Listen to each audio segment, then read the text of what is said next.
Will your net worth be inflated away? Good evening, folks, and welcome back to another episode of Silver Dad Knows. Remember, always live with no edits. If this is your first time here, hit that subscribe button now, as you're going to like what I'm about to say.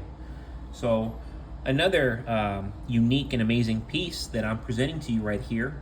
This is the Charlie Brown Snoopy Peanuts round right here. I am currently seeing these as low as $41 to $42 with free shipping. Not bad at all. Of course, right here on the verse, we see the officially licensed image of Snoopy. Very clear, very nice. There is a colorized version of this, but I would recommend to just go silver all the way. Below is the Peanuts worldwide copyright. Then you go to the reverse, which I really like. I mean, the reverse on its own is just stunning. We have the officially licensed Peanuts logo along with the following characters from left to right. Now, you might not know these people, but I assure you, your grandparents will know these people. From left to right, Pigpen, Schroeder, Franklin, Woodstock, Sally, Brown, Charlie Brown, Lucy Fan Peppermint, Patty, and Marcy. Look at that, very nice, huh? I hope you knew that Sally Brown and Charlie Brown were siblings. I'm sure you did. And then on the front, of course, you got Snoopy. Really nice.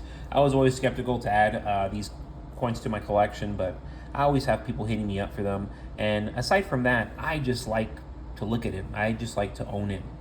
Of course, somebody comes down the line, hey, I want to buy it for the right price, I'll sell it, but I don't mind just having it part of my collection and keeping it long term. It's just one of those pieces that it's cute, and it reminds me of another America, the America that our parents remember, the America that our grandparents remember. More pure, more wholesome. You know, not all wild and perverse the way the culture has gotten in later days. Real quick, guys, before I continue, I want to give a quick shout out, and this is to Silver Sleuth 007, loyal subscriber of mine, and it is a comment from yesterday evening. After almost 45 years with my wife, taking care of my elderly parents and having great friends in my life, I feel rich. My stacks make me feel prepared. Thanks for sharing, Dad. Amazing, no doubt. It is truly our foundation, and that is our children, our spouses, our friends, our parents, our siblings, just those around us. We need that foundation, and it just goes that it doesn't have to be a family member. You don't have to be blood to have a connection with somebody, but having those connections long term, that is truly worthwhile, and that is really our wealth. Of course, you want to have wealth the old way, the traditional way. Yes, silver, gold, property. We buy gold and silver as an alternative to US dollars and US treasuries. As I mentioned time after time, foreign central banks are selling their dollars and buying precious metals. Why do they keep doing that? Why are they foregoing the interest that they could have otherwise earned on treasuries for non-interest bearing assets like gold and silver? They're owning non-interest bearing assets because they know inflation is going to be higher than interest rates, which is creating a negative yield. Purchasing power is lost the longer you stay in the US dollar. And as attractive as these are, they ain't gonna hold up to what you see right here in front of you long term. Not even close. And even in real time, they're not even holding up. It's shameful. But yes, purchasing power is lost the longer you stay in the US dollar and treasuries. It's not gold and silver that are going up. It's the dollar that is going down. The main reason so many women have had to enter the workforce is because during the 1970s, inflation eroded away the value of their husband's paycheck. Not all men, but most men. Inflation, along with rising taxes, caused the husband's paycheck to lose so much purchasing power, his wife had to get a job to make up the difference. Women were not all liberated to work. They had to work. Women were liberated when they didn't have to work, when they didn't have to pay bills and had the privilege to stay home and raise children. But how are people surviving now when most households, men and women, both work and still can't make ends meet? Look at the jobs report we're getting every month. All these jobs are being created, but what they don't tell you is that most of those jobs are part-time jobs. We're net losing full-time jobs, and they're going to people who already have jobs. So many Americans are working 2 to 3 jobs. Moonlighting, it's at an all-time high because that's the only way people can get by.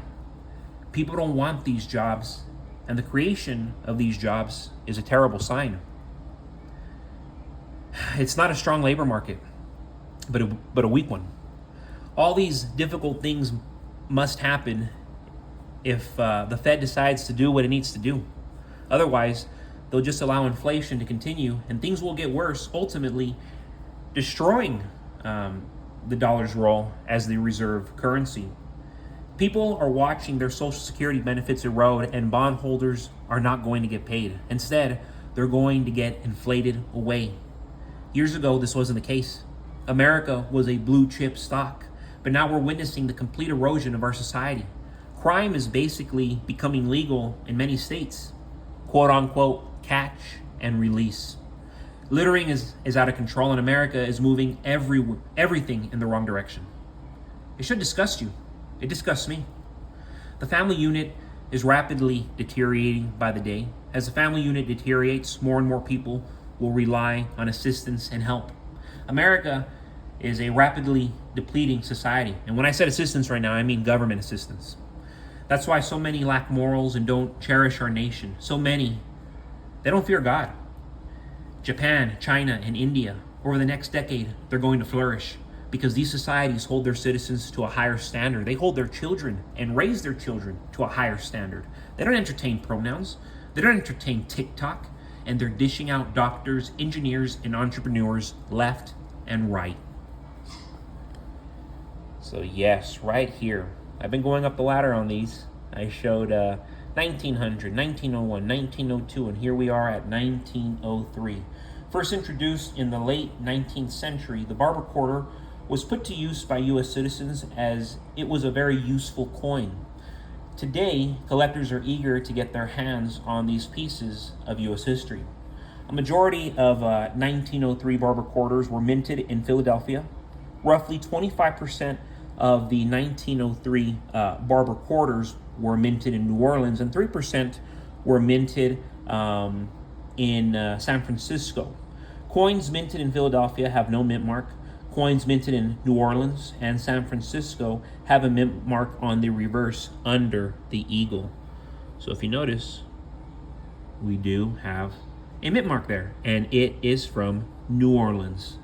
Pieces on these range anywhere from $10 to hundreds of dollars, depending on their condition and where they are from.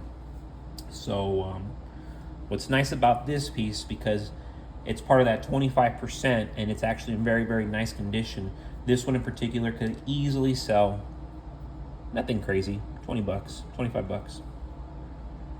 But very attractive. I wish it was encased, but nonetheless, fits perfect in my collection. And then yes, guys, just to end this evening, I do want to remind you that my third novel is live right now on Amazon. The pre-order is live. It's going to be officially published on June 25th. But if you are into sports, if you're into the mafia, if you're into gambling, if you're into greed, addiction, just a wild ride, this is the story for you. I bring back America's favorite pastime, and I combine it with elements of Goodfellas, elements of Wolf of Wall Street, elements of Raging Bull meets Moneyball. I mean, that is really the best way I can sum up the story, but at the end of the day, it's its own thing, and I don't want to give really anything away. I want you to go take a look at it, and if it's something that you like, check it out now. If you read on e-Kindle, this is perfect for you. And then I have 2 other books, a dramatic comedy, which has been my most popular, and then I also have a crime thriller. So really, really appreciate the support, and you can find that in my description for this video. So yes, folks, as always, God bless you. God bless your households. And God bless America.